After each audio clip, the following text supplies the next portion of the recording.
Muy buenas tardes, estamos transmitiendo otro nuevo episodio de Nosotros Podcast aquí desde David Company Durango. En esta ocasión con compañía de dos bellas damas que me acompañan aquí en la mesa, que son Guadalupe Salís, gracias por acompañarnos, y Vanessa Rosales. Ambas son licenciadas en Artes Visuales y Gráficas, ¿si lo dije bien? Plásticas, bueno, sí. Les dije que iba a decir una barbaridad, ¿verdad? Pero bueno, un gusto que estén aquí departiendo, bueno, conmigo. Salud, limonadita, pero bueno, aquí, ya saben, en David Company Durango tienen muchas cervezas de muchos estilos, de muchas monas, para que vengan a degustar una rica cerveza aquí en compañía de Mario, que siempre les va a estar dando las mejores opciones para lo que quieran tomar. Y esta ocasión me encanta porque así cosas que salen de lo normal. Y yo, sí. O sea, ¿por qué? Porque pues hablamos, no sé, de la crisis económica, hablamos de los contadores, hablamos de también de mantenerte fit, de hacer ejercicio. Entonces, es interesante hablar también de otros temas, ¿no? Entonces, pues, ya cuando la señorita aquí presente me hizo la invitación de que las invitara, me pareció más que excelente la opción de poder platicar de esto, porque a mí soy arquitecto, entonces también dentro de mi lado, también tengo mi lado artístico por ahí medio guardado, ¿verdad? Parte de las bellas artes también. Parte de las bellas artes, sí, esa parte de las bellas artes. Entonces me hizo, sí. Que es súper interesante. Santos de estas y otras épocas. Virgen del Perpetuo Socorro. Tal cual. Literalmente, por eso lo digo. Virgen del Perpetuo Socorro. ¿Qué es? ¿Por qué ese nombre? ¿Qué se les ocurrió? Y estamos desglosando ahí más o menos. Pues el proyecto empieza conmigo. Originalmente era un proyecto que yo tenía planeado llevar en solitario. Era una exposición que tenía como la función de ser de fotografía química, con una técnica que se llama cianotipia y una que se llama marrón Van Dyke. Son técnicas muy viejas que se usaban para darle un color monocromático de un solo color a las fotos. Cuando hacías las fotos, perdón, así en el cuarto oscuro y todo esto. Sí, básicamente eso. Nada más que estas pertenecen a las técnicas de sol. Okay. Estas se revelan con luz solar. Entonces es muy interesante porque se trabaja con negativos de tamaño grande y son cámaras que ya no existen las que los producen. Entonces era la intención, ¿no? Empezar con fotografía, trabajarlo con fotografía. Ajá. Y hacer un recuento de los santos que hay aquí en la ciudad de Durango, porque pues tenemos la leyenda de los siete templos, tenemos muchos templos aquí, muchas esculturas que son de época barroca, bueno, que son de distintas épocas. Ajá, ¿no? Sí. Y es muy interesante. Entonces la intención era que fuera fotografía de santo y que fuera una reinterpretación de ese santo en fotografía, pero la fotografía tomada por mí. Y iban a estar intercaladas una con cada técnica. Pero después platico yo con un colega de aquí de la ciudad y me dice, enfócate en algo. Es mucha información para meterlo en una exposición. O sea, muchas técnicas, sí. Muchas formas, mucho todo, ¿no? Mucho todo. Y ya al final, pues lo dejé un poco olvidado. Después Lupita y yo platicamos acerca de exponer. Ella me comenta que trae ganas de exponer. Yo ya había expuesto anteriormente, ya tengo 2 exposiciones individuales. Ay, qué padre. Y dije, pues vamos a... Sí, y conociendo que ella también tiene una influencia religiosa, igual que yo, sí, similar, pero creo que mucho más profunda que la mía, porque hasta cierto punto yo caigo un poco más en los lados paganos por mis intereses personales. Dije, pues podemos intentar, a ver qué sale, retomar esta exposición. El concepto, o sea, sí, el concepto sí. De... Ajá. Y trabajarlo ella con dibujo, yo con pintura. Y dije, pues vamos a tirarnos a ver qué sale de ahí. Nada malo puede salir, dije yo. y no salió nada malo, pero sí es muchísimo trabajo. Sí, cómo no. O sea, estuve viendo algunas cosas que me compartieron, no hay exposición, les mentiría, pero ustedes sí vayan, están en el Palacio de los Bursa, sí, lo que era anteriormente el Sol de Durango, supongo, ¿no? Sí. Lo que era anteriormente el Sol de Durango está en la esquina de Negrete y Zaragoza. me voy a quedar malísimo con las direcciones. Pero ahí está, vayan, está en exposición, va a estar hasta el 20... Para los últimos de este mes. Para los últimos de este mes, entonces tenemos todavía muy buen tiempo para que vayamos todos a ver la exposición. Sí, porque la verdad no tuve tiempo, para que les digo mentiras, ¿no? Digo, ay, sí, está maravilloso. No, quise, pero no, realmente se me fue.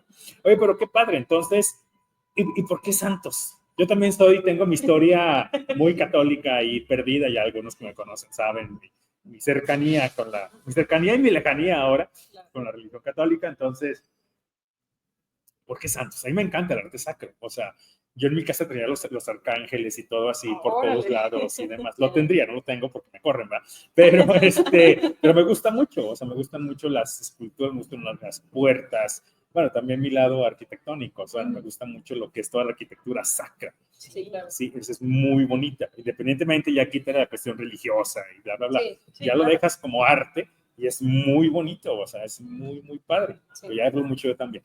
Pero ¿por qué? ¿Por qué santos? O sea, ¿por qué no mejor hablar de, no sé, cosas cotidianas, bueno, o oficios o algo? En realidad, la exposición abarca ese aspecto de cosas cotidianas. Creo que es muy difícil separar la religión de Durango en este caso. O sea, siendo el estado que es como muy conservador en ese aspecto. Entonces, como que todos tenemos esta influencia del catolicismo, de alguna manera u otra, en las festividades, en la forma de vida y todo lo demás. Sí.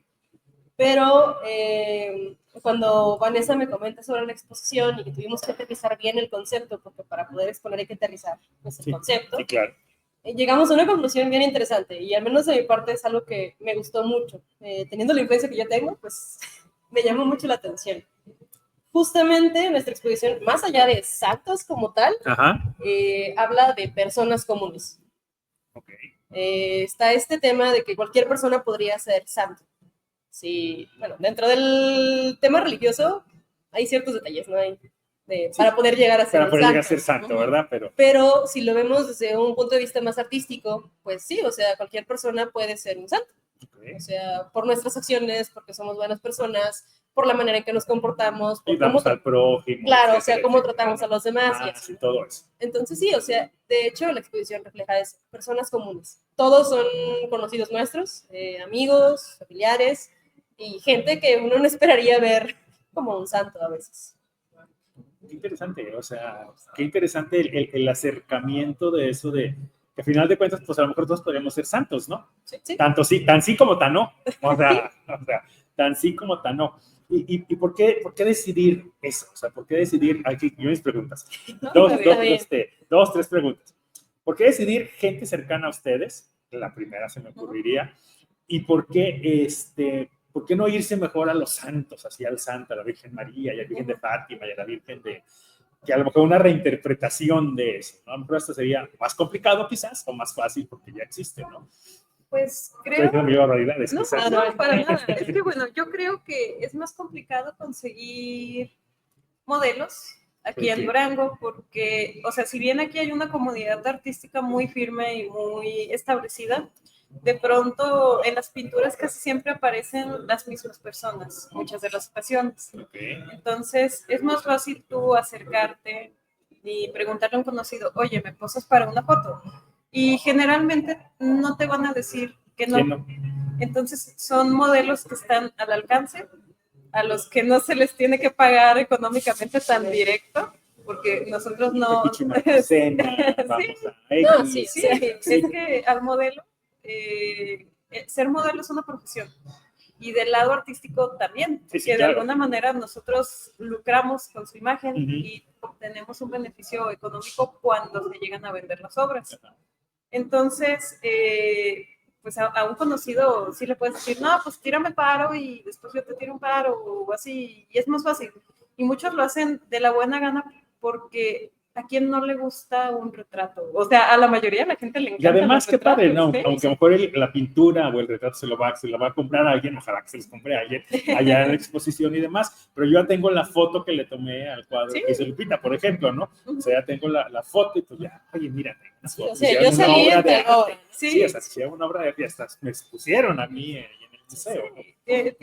Tiene connotaciones muy interesantes el cómo funciona ese, y creo que lo fuimos viendo a lo largo del desarrollo de la exposición, porque sí había gente muy emocionada diciendo, es que yo salgo ahí, y iban y se ponían a un lado y se tomaban así la fotito, o hacían la misma pose que tenían en la pintura. En la pintura, y son cosas bonitas de ver también, porque también a nosotros como artistas nos ayuda en el tema de la comunidad, porque ellos traen a sus amigos, ellos traen a sus conocidos, entonces ya nada más no va la gente que conoce los museos o que conoce las exposiciones, sino que viene gente de todos los públicos, de todos lados, y sí, hay porque, una mira, mi tío salió, o mi mamá salió, o mi no sé quién salió, vamos a verlo. O mi compa. Mi compa, simple y sencillamente, ¿no? Y ahí viene el metiche a ver al compa de que a ver qué le pintaron, ¿no? O sea, y a lo mejor en un futuro, oye, pues píntame uno a mí también, ¿no? O sea, a lo mejor también ahí se va, en cierta medida, la cadena de favores, como bien mencionadas. O incluso hasta descubren que hay un museo.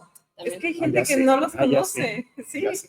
También es algo importante. O sea, ayuda un poco a que sea más conocido el aspecto artístico dentro de la ciudad. O sea, en sí misma la ciudad, a pesar de que tenemos arte y tenemos cultura, no hay un acercamiento tan grande con el arte y la cultura por parte de los ciudadanos. O sea, no hay tanto acercamiento. No hay tanto, es algo muy interesante, no sé, no creo, pues mentiría con quién platicamos ya al respecto, de que hay gente que no es posible que no haya ido en su vida al Museo de Pancho Villa.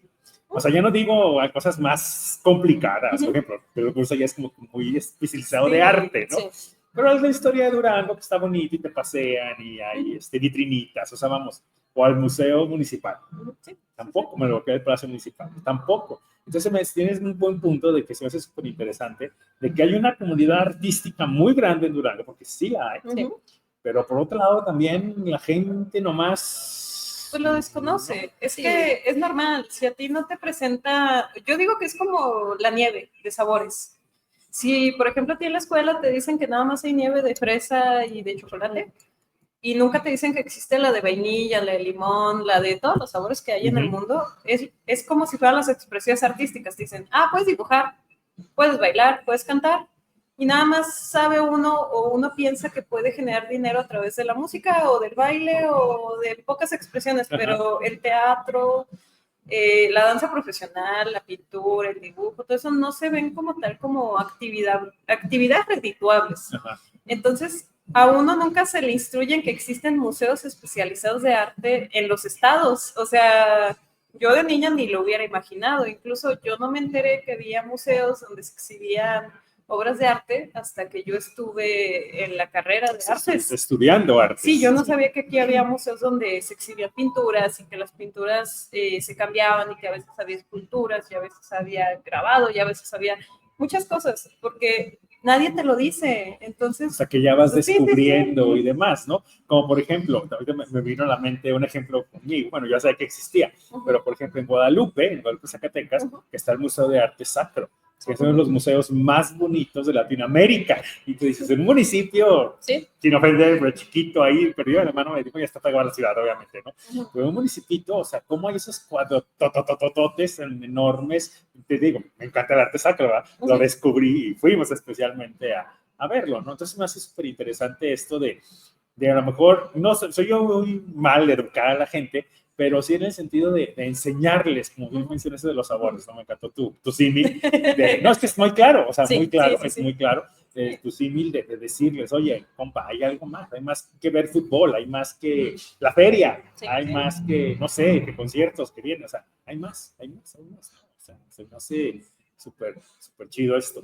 Y bueno, siguiendo con esto de los temas religiosos, tomaron algunos santos, o sea, no sé, voy a emular a San Francisco de Asís, voy a emular a la Beata, no sé qué, voy a emular y con las personas. Así es. Y cómo escogieron o cómo le hicieron para, no sé, Vanessa va a ser la Virgen de Fátima, por decirlo, o sea, o nada más fue así de lo que, boom, se me ocurrió. En teoría sí, y en parte también creo que fue un descubrimiento muy distinto para ella y para mí. Porque al final del día, como artistas, cada quien encuentra su manera de reflejar las cosas, ¿no? En mi caso, yo tuve una ardua investigación de los santos que no conocía. Okay. Porque me agradaba más la idea de que fueran santos que no conocieran a las personas, o que sí los conocían, pero no tanto como se conocen, o sea, a lo mejor la Virgen de Guadalupe o demás, ¿no? Sí. Y cada vez que estaba investigando yo santos, cuando sentía que era el santo que tenía que ser, me decía, pues este, y lo anotaba. Y así me fui anotando uno en uno, y luego buscaba la historia de cada uno, y lo que reflejara lo que yo quería demostrar era lo que decidía. Por ejemplo, no sé, Santa Judith, que tiene una historia muy interesante, por cierto, pero es una santa que era divorciada, ¿no? Qué chido. O sea, qué chido, qué padre, ¿no? Justamente por eso, ¿no? Por este lado que te comentaba de yo quiero que sean personas comunes. Ajá, sí. O sea, recordarnos que los santos también fueron personas como nosotros. Exactamente. En algún momento ya eran santos, ¿verdad? Pero en algún momento sí era gente común y corriente. Sí, común y corriente.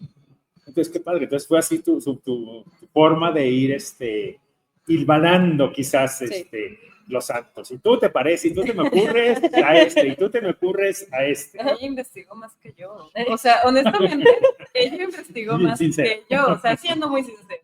Porque ella investigó hasta qué significado tenían las cosas dentro de la religión, que las hojas de olivo, que las ramitas de romero, los animales, porque hay un sincretismo y una simbología bien vasta dentro del arte sacro. Sí, totalmente. Ella se metió hasta esos lugares recónditos a los que yo nomás llegué así por encimita, porque realmente yo sí me puse a investigar santos, que se me hicieron muy interesantes, pero porque yo me muevo más como por imágenes mentales que ya tengo construidas que por cosas como tal.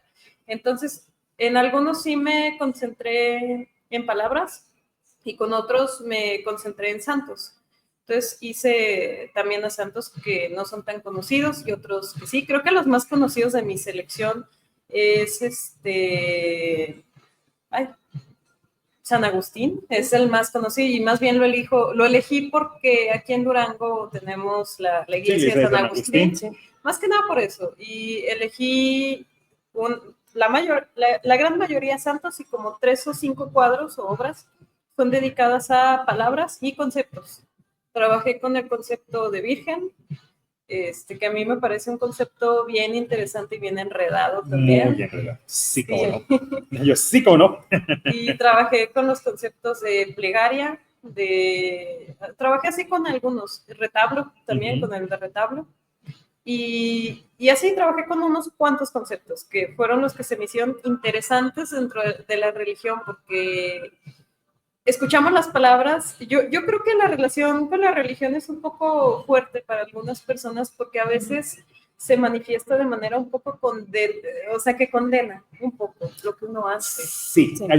O que juzga incluso. Y bueno, yo desde mis propias interpretaciones creo que más que condenar o que castigarte o que decirte tú eres malo, tendría que ser una religión como más enfocada a que te sientas bien con tu espiritualidad, ¿no? Y yo traté de transmitir eso con mis cuadros, que la gente se sintiera bien con esta espiritualidad que se puede tener. Sí. De hecho, justo es un tema, porque cuando estábamos poniéndolo pues, sobre la mesa, ¿no? De qué vamos a hacer, yo le comentaba a Vane que no quería que fuese una exposición que diese miedo, porque personalmente, o sea, a mí me encanta también el arte sacro, yo disfruto mucho del arte sacro, pero yo soy consciente que el arte sacro suele ser un poco como muy intenso, digámoslo así. Sí. No diría grotesco, porque depende un poco de a quién estemos viendo, pero en parte ¿y qué estamos viendo? Pero sí. Pero sí puede ser. Sí, porque vemos al Cristo sangrante con la corona de espinas y desgarrándose y todo. Y todo lo que nos muestra es dolor, ¿no? Sufrimiento, dolor, pena, ¿no? Es un recordatorio muy claro de esto te va a pasar, bueno, o más bien, esto hicieron estas personas para que tú estés bien. Sí. Y por ese lado yo sí le decía, pues yo no quiero que dé miedo. O sea, mi intención al menos en la exposición era que sea linda.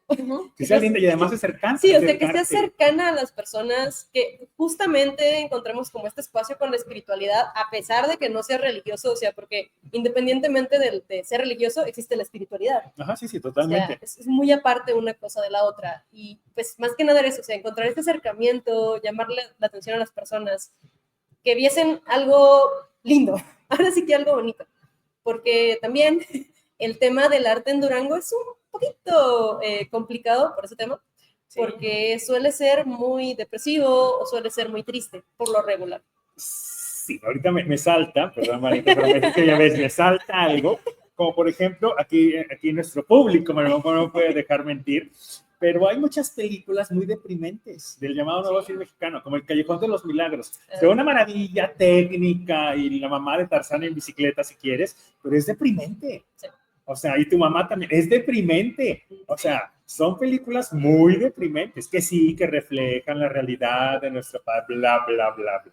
Ahorita vas a soltar un poco el caso, no, pero es muy deprimente. Sí, entonces estoy totalmente contigo en ese sentido, ¿no? O sea, de que hay cosas que no irnos a películas de Marley y Mar Chaparro, o sea, tampoco llegar a ese extremo, no llegarás tan allá, pero hay cosas que puedes ser, o sea, como bien dices, ¿no? O sea, en lindo de una amiga, todo en lindo, o sea, no tiene que ser deprimente, triste, patético, o sea, para acercarte, para empezar, y también que te quede claro de que, como bien decía hace rato, no puede ser santo. Entonces creo que ya después ya diré mis opiniones cuando vea la exposición, pero creo que qué padre es ese acercamiento que tuvieron de que, no sé, Mario va a ser San Agustín, Mario es aquí el de la barra, va a ser San Agustín, ¿por qué? Porque San Francisco, que le encantan los tragos, entonces pues va a ser San Francisco, ¿no? ¿Por qué? Porque va acorde con eso. Entonces se me hace padre el acercamiento, eso que tuvieron de, hoy decías ahorita, Lupita, de que sí, fueron personas, hasta se divorció Judith, ¿no? Se divorció. En esos años. Lo que significaba, y además se hizo santa, ¿no? O sea, qué chido, o sea, ese acercamiento de padre, ¿no? O sea, y también lo que decías que ya me fui por otro lado, pero bueno, llegando al punto de que la gente vea y salga contenta de la exposición.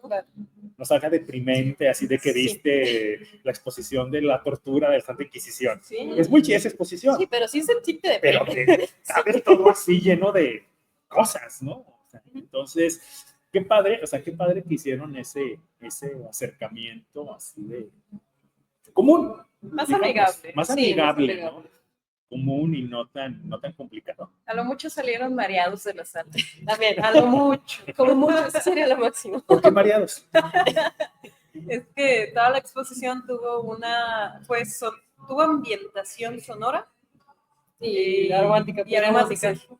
Llenamos la sala de humo de incienso. De hecho, si ustedes entran a la sala, huele a incienso, huele a iglesia. O sea, huele a iglesia, casi te andas antiguando y demás. O sea. Huele a incienso y huele a cera de vela. Tiene una ambientación que es una campana que está sonando cada cierto tiempo, está cronometrada.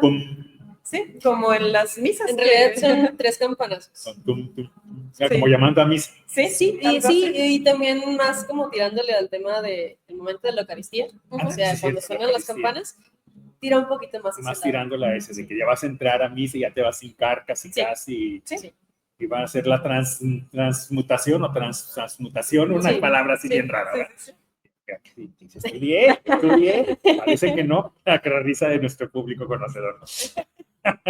No, pero qué padre. Entonces, ya saben, para que vean, es una experiencia inmersiva. Es una experiencia inmersiva de que además de los cuadros, o sea, de las pinturas, de las obras, ven también, o sea, te van envolviendo en el ambiente. ¿Y por qué decidieron hacer eso? O sea, por lo mismo, para envolverte más en el ambiente o para... Sí. Es que las exposiciones muchas veces es nada más ir y ver las pinturas. Entonces, parte de la herencia que nos está dejando un poco el arte contemporáneo es trabajar también con experiencias que no sean únicamente visuales, sino que puedan llegar a ser olfativas, auditivas, sensitivas incluso. Entonces, trabajar con esta otra parte te involucra dentro de la exposición y tú como espectador dejas de ser un mero espectador, sino que vives la experiencia. Ya estás, sí, qué padre, y es cierto, porque ya la vas a recordar no solo con lo que viste, sino también con lo que oliste, o hasta con lo que oíste. Sí. Oye, qué chiste, qué padre. Es como estar en el papalote Museo del Niño. Con menos presupuesto. No, perdón, ibas a decir algo. Yo y mis cosas. Mis cosas, así como que, ay, qué simpático.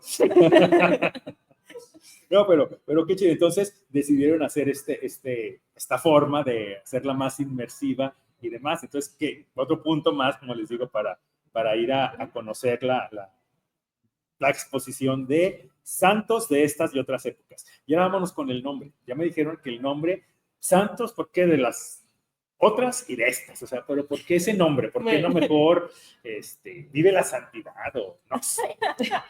¿De dónde sale el nombre? Pues cuando yo le presenté el nombre a Lupita, el nombre ya estaba establecido. Y yo pensé santos de estas y otras épocas, porque hay, o sea, santos de estas épocas no hay como tal. No ha habido una figura que haya sido lo suficientemente santa, pura, casta, divina, como para que la vuelvan a canonizar. O sea, para canonizar. Actualmente no. El último santo que tenemos es Juan Pablo. Sí, fue el último. Y tiene demasiados puntitos, digámoslo así, Sí. por la pedastía, pero ya no digo más. Ya van a echar cosas. Pero sí, o sea. Pero es el último santo, ¿no? De hecho. Sí. Entonces, yo creo, bueno, mi opinión bien revolucionaria, que me pueden quemar la hoguera por bruja pagana. Yo creo que todo el mundo tiene la capacidad de ser un santo, de ser una virgen, de ser un mártir, porque la historia de cada quien es diferente entre sí. Y quizás alguien se identifica con el penar de algún mártir sin la necesidad de que lo hayan torturado. Ajá, sí. Sin la necesidad de que haya muerto por su fe o por sus ideales, sino que muchas veces el salir a la calle ya es un acto de fe en sí mismo, porque en este mundo tan globalizado no sabemos de pronto qué nos va a pasar, qué nos va a golpear. Entonces, para alguien, el estar en su trabajo, mantener una familia o incluso, no sé, llevar alguna carga moral muy pesada, eso ya es un martirio. Y ahí ya se está haciendo un acto de espiritualidad y de fe enorme. Entonces, sí. O sea, cada quien lleva sus penares, cada quien lleva sus cargas y nadie sabemos, o sea, nadie vive ni escarmienta en cuerpo ni en piel ajena, ¿verdad? Pero en este caso yo lo pensé y dije, es que sí, o sea, cualquiera está cargando con algo y para cada quien igual es un peso diferente, pero para algunos es monumental. Entonces nadie llega y te dice, tú eres un santo porque estás cargando con esto. Sí. O sea, sí. ¿No? Y no hay ni siquiera sentir esto y tampoco lo puedes expresar frente a un párroco, frente a una persona muy religiosa, porque te va a decir que el santo sufrió más que tú. Tú dices, ¿y usted cómo supo? Oiga, pero bueno. Sí, ¿y usted cómo sabe? ¿Y usted cómo sabe qué tanto he sufrido, no? Sí. O sea, para empezar, ¿no? ¿Qué tanto he sufrido? ¿Qué tanto ha sido mi martirio? Como bien lo dices, ¿no? Incluso, no sé, hay gente que en estos tiempos actuales ha muerto por sus ideales, o sea, no sé, metiéndonos en temas un poco más escabrosos, el defensor de las mariposas monarcas, él murió por sus ideales. Y era algo que hacían los mártires. O sea, él fue un mártir de una situación y de una voluntad y de un idealismo en el que él creía ciegamente, que lo llevó irremediablemente pues, a la muerte, ¿no? Por corrupción, por lo que quieran. Sí, a pesar de que no tiene nada que ver con religión, exactamente. Pero sí fue... Sí. Hay convicciones, hay ideales, hay cosas que las personas llevan y las llevan hasta las últimas consecuencias. Y también son mártires y también son santos, igual no religiosos, pero lo son. O sea, volvemos a lo mismo, espiritualidad no tiene que estar, y fe no tiene que estar completamente ligado a una religión. Entonces dije, bueno, pues van a ser santos, porque cada uno de ellos carga con algo, trae una ideología, o incluso hasta se pueden relacionar directamente con los santos que yo voy a usar y a representar. Entonces ellos son santos de estas épocas. Y los otros en los que ellos están basados o en lo que ellos están intentando emular o con lo que se están relacionando son santos de otras épocas que no son estas y que ya no están vigentes. O sea, honestamente, hay muchos santos, hay muchas figuras que están dejando de estar vigentes. De hecho, entre más estuve yo investigando santos, me di cuenta de que hay incluso una santa patrona de la prostitución. O sea, wow, sí, hay santos de muchísimas cosas. Y entre más investigaba decía, es que estos santos bien pudieran haber vivido en nuestra época. No, y perdón que te interrumpa, pero no, adelante. Sí, o sea, sí hay un santo para cada cosa que se puedan imaginar. O sea, genuinamente hay un santo para cada situación que tengamos en la vida, existe un santo. Y es también muy interesante. Justamente hay una santa que es Santa Librada, si no mal recuerdo, que es una santa que ya no está vigente, pero a pesar de eso se le sigue teniendo una advocación en España, porque su santuario, bueno, no su santuario, su templo está en ese lugar, ¿no? Y curiosamente es una santa que tiene barba, es una santa crucificada que tiene barba. Y tiene dos leyendas bien interesantes alrededor de su historia, ¿no? Sí. Claramente no conocemos cuál pueda ser cierta y cuál no, obviamente. porque son muchísimos años y muchísimos siglos atrás. Pero son santos que para yo, bueno, lo que yo considero el catolicismo del día de hoy, no los van a considerar santos. Entonces también entran algunos santos de la exposición en eso. Sí, o sea, de cosas como bien mencionaban ahorita, ¿no? De cosas tan triviales y tan importantes, o sea, a final de cuentas, ¿no? Porque nuestra realidad va siendo totalmente diferente a lo que nuestra mente piensa que fue allá en la antigua Roma cuando reinaba y todo eso, el ¿no? santo de los arquitectos. También. Me acabo de acordar que el que edificó y planeó el templo de la Hagia Sofía, la Santa Sofía, no me acuerdo cómo se llama el personaje, ya la estudié hace mucho.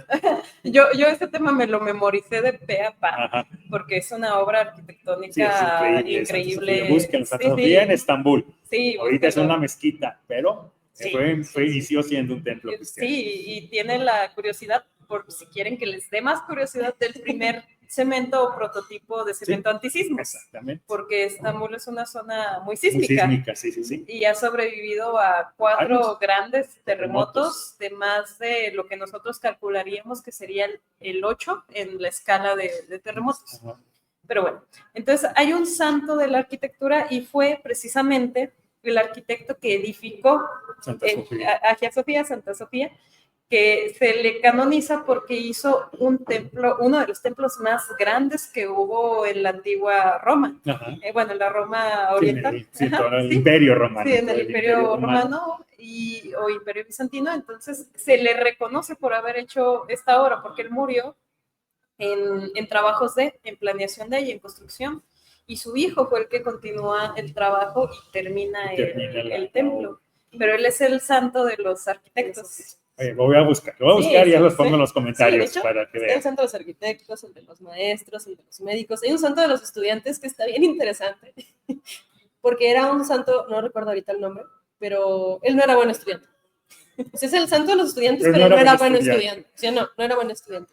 Y volaba. O sea, lo que tenía su particularidad, porque existen en los santos, hay como, llamémosle, milagros quizás, o poderes, yo le diría. Como un poder. Que pues, obviamente les encarga Dios en este caso, que pueden volar, los que pueden curar a los enfermos, los que pueden comunicarse con otras personas a pesar de que no conocen su lenguaje. Existen unos santos, bueno, más bien en este caso son mártires a los que se les corta la cabeza y pueden caminar todavía un lapso de tiempo con la cabeza en las manos. Entonces, es una, bueno, en este caso yo podría decir la mitología quizás muy extensa sobre eso, ¿no? Pero en el caso de este santo, pues él levitaba y volaba y les ayudaba a los sacerdotes a acomodar la cruz o a hacer ciertas cosas porque pues levitaba, ¿no?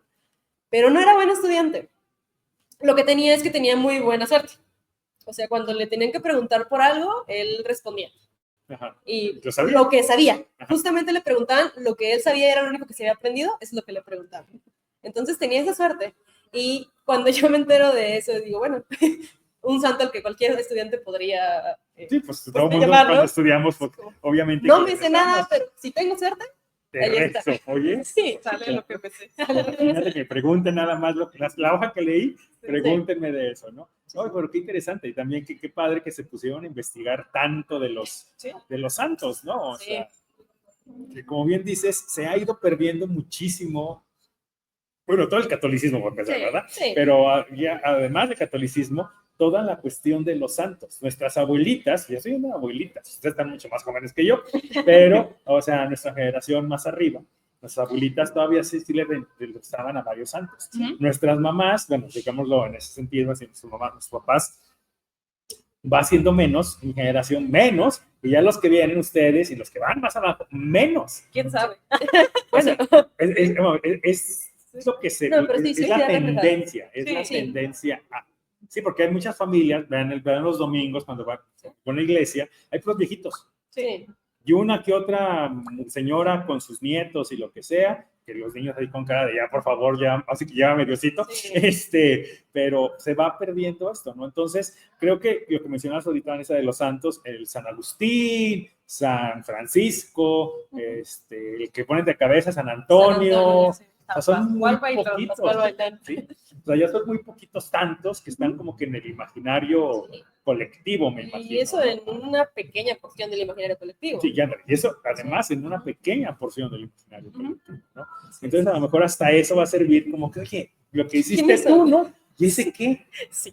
O sea, qué padre. ¿Y por qué está Juanito retratado ahí como San Hipólito? A ver si es San Hipólito, no sé. ¿Por qué? Vamos a investigar quién fue San Hipólito, ¿no? Entonces a lo mejor hasta eso se me hace muy chido, ¿no? De que de 10, uno que lo haga, o sea, ya es maravilloso, ¿no? O sea, el estar, pues así que invitándolos a que vayan un poquito más allá de lo que vivieron, ya que ya vimos que viven y huelen y todo aquí en la exposición. Que todo esto. Qué interesante, o sea, que realmente, qué interesante esto de cuestión sacra. Y siguiendo, y va a decir, ¿cómo existe este tipo? Pero ¿por qué no hacerlo mejor yo? Bueno, ya mejor cuando hagan otra exposición, les pregunto esto. Adelante. No. ¿Qué técnica? ¿Por qué con bolígrafo? Eso es de que me dijo Mayreli, se hizo tan raro. O sea, dije, ¿cuántas te gastaste para empezar? Fue mi lógica. Bueno, de entrada, pues sí, las obras que lleva Vanes son pintura acrílica, algunas tienen intervenciones con óleo, ¿verdad? Sí. Y en mi caso, yo cuando me preguntan qué hago en el medio artístico, digo que soy dibujante. Porque en realidad eso es a lo que yo me dedico. O sea, por lo regular, cuando uno va en el medio artístico y pregunta qué te dedicas, la mayoría son pintores, son escultores, son grabadores. Es lo que más hay aquí en Durango. Ajá. Y pues yo me considero a mí misma dibujante porque no me gusta pintar y no me gusta grabar y no me gusta esculpir. Entonces, a lo que yo me dediqué cuando salgo de la carrera, en este caso, pues fue a dibujar. Y inicialmente me dedicaba pues a dibujar con bolígrafo porque siempre me ha gustado cómo se ve el bolígrafo sobre el papel. O sea, es algo muy personal. Casi siempre cuando hablamos de dibujo hablamos de técnicas secas, dígase lápiz, sí, o... A lo mejor wash ya. Bueno, muy... sí, bueno, pero a veces ya va más como a la pintura, y ya entra más en la pintura. Carboncillo, sí. Prismacolor. Prismacolor también podría entrar, porque en el dibujo consideramos que es más como las líneas. Si hablamos de líneas, es dibujo. Si hablamos de manchas, ya es pintura. Aprendieron algo nuevo. Sí. Aprendieron algo nuevo. Pero sí, o sea, la mayoría es como carboncillo, lápiz. Quizás bolígrafo también se utiliza mucho, o tintas, ¿no? Pero yo me encontré más con los bolígrafos. Sobre todo con colores negros, o sea, de plumas negras y azules. Okay. En mi tiempo ahora sí que de trabajo, podríamos decir, conforme me fui descubriendo a mí misma, porque también uno se descubre como artista, o sea, las técnicas que más te gustan, ¿no? Sí, o sea, sí, lo que te da más, o lo que es, bueno, es que esto me gustó y se me chido y pues lo voy a hacer, ¿no? Sí. Pero en mi caso descubrí que había una técnica que funciona como las impresoras, tal cual son las impresoras. Cuando nosotros mandamos imprimir un archivo, se utiliza nada más, son pocos colores, que es cian, magenta, amarillo y negro. Entonces serían 4 colores. Sí.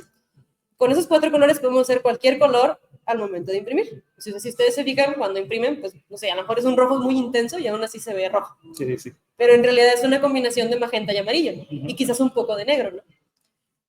En este caso, cuando yo descubro esta técnica, dije, pues la voy a implementar. O sea, genuinamente dije, pues me gusta. ¿Por qué no? Y también porque como siempre dibujé, ahora sí que en grises, en blanco y negro, ¿no? Quería algo que tuviese color, porque me gusta mucho el color, me gusta manejar el color, pero como yo no me encontraba con la pintura, pues no encontraba manera de dibujar con color, más allá del Prismacolor, ¿no? Sí. Porque tampoco me gusta tanto el Prismacolor. Y me encuentro con esa técnica y digo, pues la voy a intentar. Y justamente, o sea, a partir de ahí yo empecé a trabajar, a hacer todas mis obras con lo que yo le llamo técnicas MYK, porque es la nomenclatura de los colores de impresión. Sí, y de ahí viene. Qué interesante. Entonces es básicamente como que tu gusto, digámoslo así, y el encontrar la forma de estar así como buen artista, plasmando lo que sientes en el lienzo, ¿no? Sí. Y ahí el metiche. ¿Y cómo te tardas? Es que se me hace súper tardado. En realidad no es tanto. Bueno, en mi caso es como que es práctica, ya es una cuestión de mucho tiempo de estar dibujando así, entonces es un poquito más rápido, ¿no? Quizás una obra de 30 por 40 me tomaría un día o 2 días. Sí, más o menos.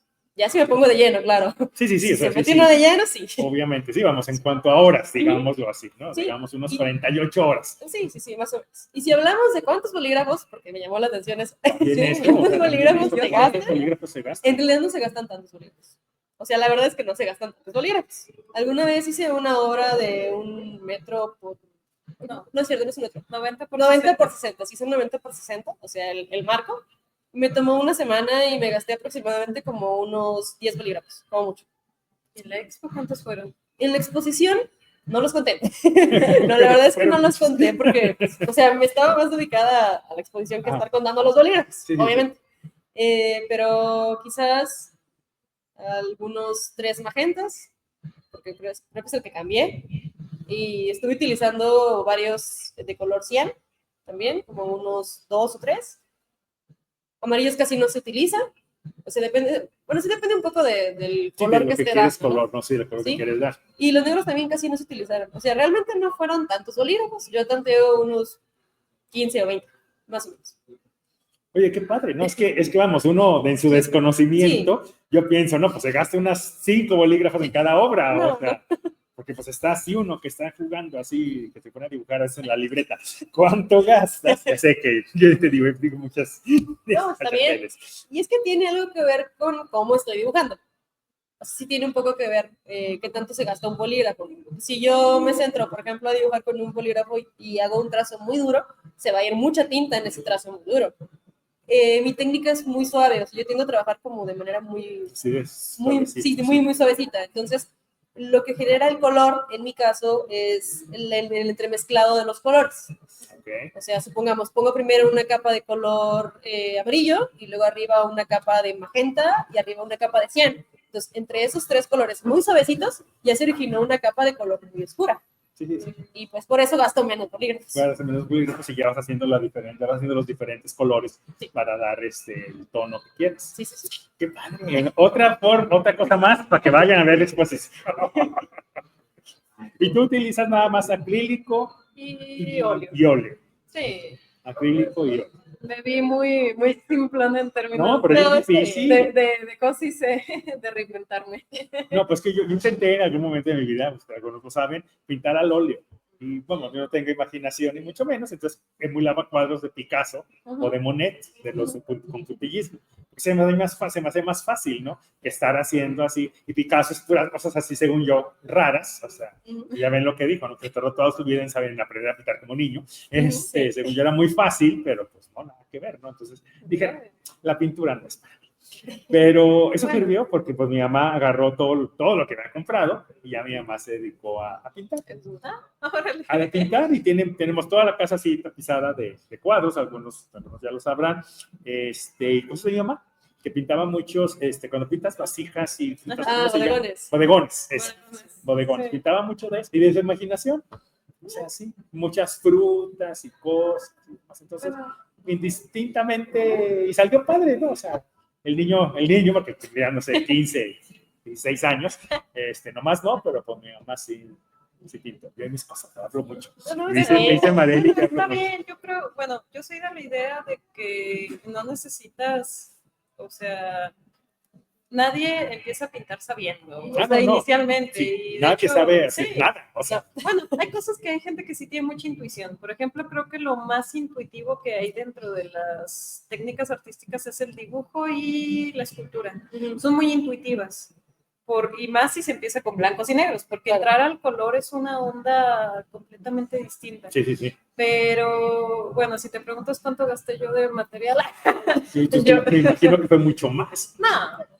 De hecho, a lo mucho me gasté un botecito de 100 mililitros de cada color. Creo que de lo que más se gasta en mi caso particular y en mi manera de pintar es el color blanco. Creo que me acabé un bote de medio litro de color blanco. Pero la pintura rinde mucho. Pero en términos de técnicas, pues yo creo que entro en una gama entre un poco un surrealismo y un realismo que no llega a ser hiperrealismo. Creo que así podía yo definir un poco mi obra. Ahí tu estilo. Catalogarme en eso, porque, bueno, aparte que aquí pintores, hay muchos de todos los sabores, colores, tamaños también, porque hay pintores chaparritos así. Luego te presentaremos alguno muy chaparrito. No, pero sí, la pintura creo que está un poco más generalizada, es un poco más de conocimiento público que el dibujo. Sí, es que cuando leí esto se hizo muy interesante, entonces dije, no voy a quedar con ganas de platicar, de preguntar, perdón, o sea, se me hizo muy interesante porque realmente que haga memoria, he visto exposiciones de carboncillo, a lápiz o a Prismacolor, pero que recuerden, nunca he visto una con bolígrafo, o sea, ni siquiera conocido una con bolígrafo, eso hizo súper interesante, ¿no? Es muy contemporáneo. Sí, o sea, el hecho de que se esté usando bolígrafo para dibujar, o sea, es muy contemporáneo en el sentido de que ni siquiera se sabe cuánto es su perduración como técnica. Porque digo, el acrílico se estima que pueden ser 50 años, no es como el top de un acrílico de buena marca. Sí, de una muy buena marca, hay algunos que te prometen 100 años, pero mientras que vivas tú los 100 años para comprobarlo va a estar medio difícil, ¿verdad? Sí, es que, o sea, no les puedo más vale creerlo que averiguar. Sí, y en el bolígrafo sí, no se sabe. No se sabe. Sí, porque es algo muy, muy nuevo, o sea, realmente. Sí, y depende mucho de las condiciones en que se encuentres. Si tienes la obra al sol, si la obra está cubierta, si tiene vidrio, o sea, ¿cómo la usas también? O sea, ¿cómo aplicas el bolígrafo? ¿Cómo lo aplicas? El papel. El papel, qué papel dibujaste. También. O sea, todo, o sea, haces muchos. Son variables que pues en realidad no se pueden conocer hasta que se hacen. ¿Sí? Y en este caso, a menos de que pasen algunos años, pues ya tendremos algunas respuestas, pero ya. Vamos a saber. Sí, vamos a ver cuánto tiempo. Lo descubriremos. Sí. ¿Cuánto duran? Y ya sabremos todos estos datos, ¿verdad? Súper interesante, señoritas. Entonces, jóvenes, ya les digo que soy maestro también. Muy bien. Digo, jóvenes. No, a todos los que nos ven ya saben, vayan a ver Santos de estos y otras épocas. Muy padre exposición, ya me dio muchas ganas de ir a verla. Sí, que ir a ver, la voy a ver, porque a partir del sábado, haciendo el comercial, a partir del sábado hasta el último de mes, van a estar todos los museos de la ciudad para los duranguenses con entrada gratis. Presentando tu INE, vas a tener entrada gratis, entonces, qué mejor pretexto de que agarres al novio, agarres a la novia y vámonos a ver museos para conocer toda la gran oferta cultural que tenemos aquí en nuestra ciudad. Y también que aguante chiquillo, agarra chiquillo y llévatelo a algún lado para que empiece a empaparse de que no todos son videojuegos, o no todo es comida, o no todo es Netflix, y podemos hacer muchas más cosas. No todos los museos son aburridos. También. Y no todos los museos son aburridos, o sea, también algo, eso es un tema muy interesante, después lo voy a investigar, a invitar para hablar de eso. Muy bien. Claro que sí. ¿Por qué los museos se piensa que son aburridos? ¿No? ¿Por qué la cultura puede llegar a ser aburrida? Puede pensar que es aburrida, eso es un muy buen tema para un futuro podcast. Tenemos el papalote, aquí tenemos nuestro, ¿cómo se llama? Bebe leche. Tenemos nuestro bebe leche, entonces no tiene por qué ser aburrido. Pero ya, posteriormente, hablaremos largo.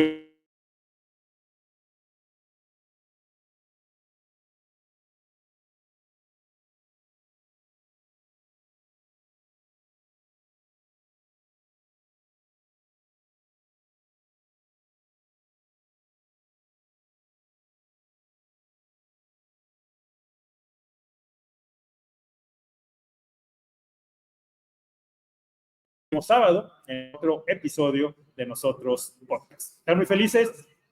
Bye.